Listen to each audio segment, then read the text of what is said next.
நாமக்கல் மாவட்டத்தில் மனநலம் பாதிக்கப்பட்ட ஒருவர் 10 வயது சிறுமி உட்பட 3 பேரை கத்தியால் தாக்கிய விவகாரத்தில் செந்தில்குமார் மீது நடவடிக்கை எடுக்க வேண்டும் என கோரி அவரது உறவினர்கள் தற்போது சாலை மறியல் போராட்டத்தில் ஈடுபட்டு வருகின்றனர். அண்மை செய்தியாக நாம் பார்த்துக் கொண்டிருக்கிறோம். நாமக்கல் மாவட்டம் திருச்செங்கோடு பகுதியில் மனநலம் பாதிக்கப்பட்டவர் என கூறப்படும் செந்தில்குமார் என்பவர் தனது வீட்டில் விளையாடிக் கொண்டிருந்த பக்கத்து வீட்டு சிறுமியை 10 வயது சிறுமியை கத்தியால் தாக்கியிருக்கிறார். அவரை தடுக்க முயன்ற 2 பேரையும் அவர் கத்தியால் தாக்கியதில் 3 பேரும் படுகாயமடைந்து மருத்துவமனையில் தற்போது சிகிச்சை பெற்று வருகின்றனர். ஆனால் செந்தில்குமார் மனநலம் பாதிக்கப்பட்டவர் அல்ல, அவர் சிறுமியை பாலியல் வன்கொடுமை செய்ய முயற்சித்ததாகவும் இது வெளியே தெரிந்தால் நடவடிக்கை எடுக்கப்படும் என்ற பயத்தில் அவரை கத்தியால் குத்தி கொலை செய்ய முயற்சி செய்ததாகவும் அவரது உறவினர்கள் சாலை மறியல் போராட்டத்தில் ஈடுபட்டு வருகின்றனர்.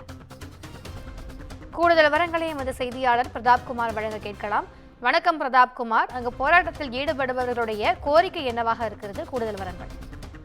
நிச்சயமாக திவ்யா, நாமக்கல் மாவட்டம் திருச்செங்கோடு அருகே சத்தியநாயக்கன் பாளையம் பகுதியில் 10 வயது சிறுமி உட்பட 3 பேரை கத்தியால் குத்திய செந்தில்குமார் மீது கடுமையான நடவடிக்கை எடுக்க வேண்டும் என ஊர் பொதுமக்கள் சாலை மறியலில் ஈடுபட்டு வருகின்றனர்.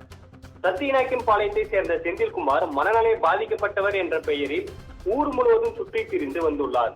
செந்தில்குமார் மனநலம் பாதிக்கப்பட்டவர் அல்ல, அவர் குழந்தையிடம் சில்மிசமாக நடந்து கொண்டதால் பெற்றோரிடம் கூறிவிடுவார் என்ற பயத்தில் தான் அவர் வெட்டியுள்ளான். எனவே செந்தில்குமார் மீது கடுமையான நடவடிக்கை எடுக்க வேண்டும் என வலியுறுத்தி பாதிக்கப்பட்ட குழந்தையின் பெற்றோர் மற்றும் ஊர் பொதுமக்கள் சுமார் 200 பேர் திருச்செங்கோடு நாமக்கல் சாலையில் குமரமங்கலம் பேருந்து நிறுத்தம் அருகே திடீர் சாலை மறியலில் ஈடுபட்டுள்ளனர்.